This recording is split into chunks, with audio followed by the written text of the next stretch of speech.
प्रधानमंत्री मोदी आज ब्रुनेई और सिंगापुर की यात्रा पर जाएंगे, जहां वे द्विपक्षीय सहयोग को मजबूत करने के लिए सुल्तान हाजी हसनल बोल्किया के निमंत्रण पर ब्रुनेई जाएंगे।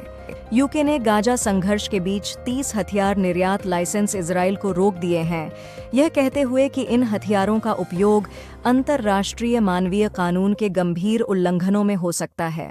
राष्ट्रपति ने 23वीं विधि आयोग के गठन को मंजूरी दी, जो 1 सितंबर 2024 से 31 अगस्त 2027 तक कार्य करेगी। हरियाणा के फरीदाबाद में गाय तस्कर समझकर एक छात्र को 30 किमी तक पीछा करके मार डाला गया। सीएम नायडू ने केंद्र सरकार से आंध्र प्रदेश में आई बाढ़ को राष्ट्रीय आपदा घोषित करने की अपील की। सीबीआई ने एक्स-आरजी कर हॉस्पिटल प्रिंसिपल संदीप घोष और 3 और लोगों को फाइनेंशियल इरेगुलरिटीज के चलते अरेस्ट किया। जूनियर डॉक्टर्स ने कोलकाता में पुलिस कमिश्नर विनीत गोयल के इस्तीफे की मांग करते हुए प्रदर्शन किया। नोएडा की एक सोसाइटी में दूषित पानी पीने से 200 से अधिक लोग बीमार हो गए, जिनमें ज्यादातर बच्चे हैं। यूपी के बहराइच में 5 साल की बच्ची पर भेड़िए के हमले में घायल हुई। ममता सरकार आज विधानसभा में बलात्कारियों के लिए मौत की सजा का बिल पेश करेगी। तेलंगाना के 11 जिलों में भारी बारिश का अलर्ट जारी किया गया है। मायावती ने कहा कि अपराधियों के परिवारों को उनके कृत्यों के लिए सजा नहीं मिलनी चाहिए। ठाणे में रसायन ले जा रही ट्रक पलटी, एक व्यक्ति घायल। कोस्ट गार्ड के 3 सदस्य अरब सागर में हेलीकॉप्टर की इमरजेंसी लैंडिंग के बाद लापता हैं। भारत और सिंगापुर के बीच द्विपक्षीय संबंधों को अगले स्तर पर ले जाने का सही समय है, S Jaishankar. Uruguay star Luis Suarez ने अंतर्राष्ट्रीय फुटबॉल से संन्यास की घोषणा की। उनका आखिरी मैच शुक्रवार को होगा। क्या पीएम मोदी आरएसएस की हरी झंडी के बाद कांग्रेस की गारंटी को हाईजैक कर जाति जनगणना कराएंगे?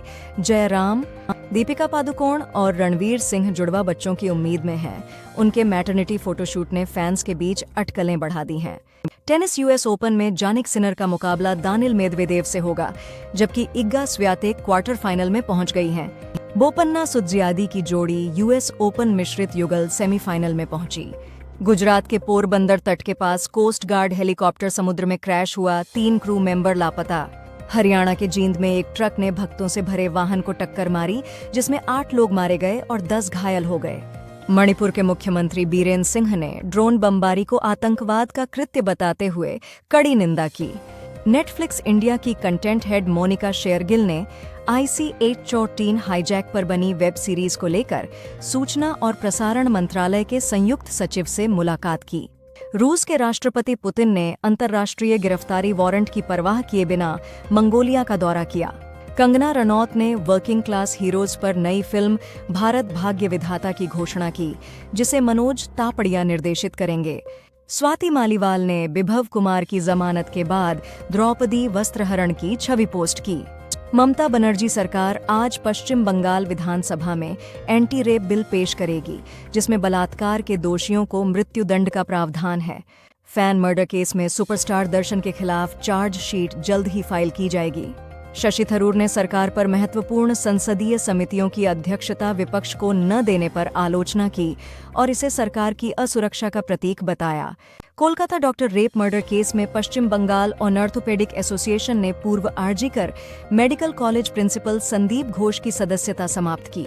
अच्छी खबर, वर्ल्ड बैंक ने भारत की जीडीपी ग्रोथ का अनुमान FY25 के लिए 60% कर दिया है। राष्ट्रपति मुर्मू ने कहा कि शिक्षा प्रणाली में रिसर्च को बढ़ावा देना चाहिए और NEP 2020 इसमें मददगार है। 2023 में सबसे ज्यादा भ्रष्टाचार की शिकायतें रेलवे कर्मचारियों, दिल्ली के स्थानीय निकायों और PSU बैंक स्टाफ के खिलाफ थीं।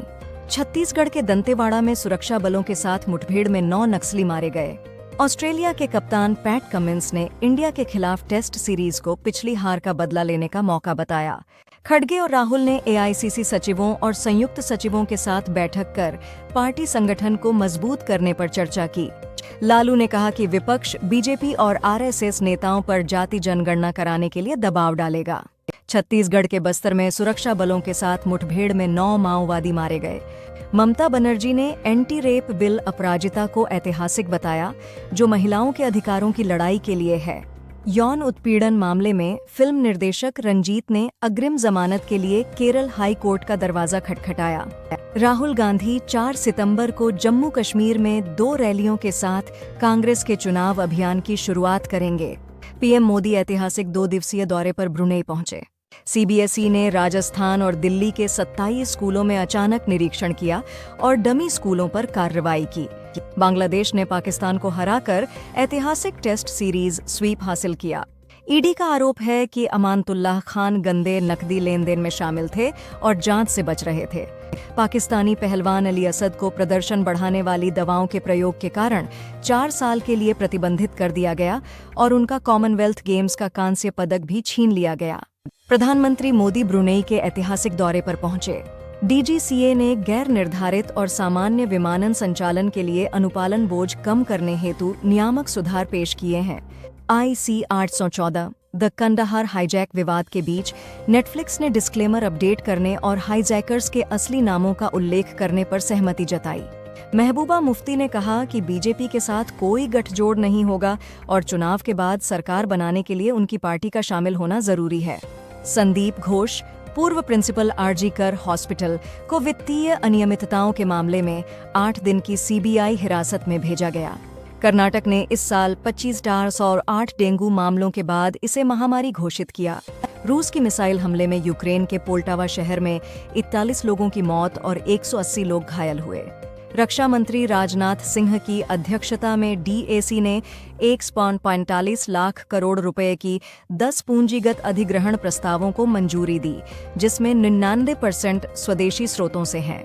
केंद्र ने SC में याचिका दायर कर आरोप लगाया कि WB सरकार ने कोलकाता के RG कार मेडिकल कॉलेज में CISF को सुरक्षा देने में सहयोग नहीं किया, जहां एक प्रशिक्षु डॉक्टर का बलात्कार और हत्या हुई थी।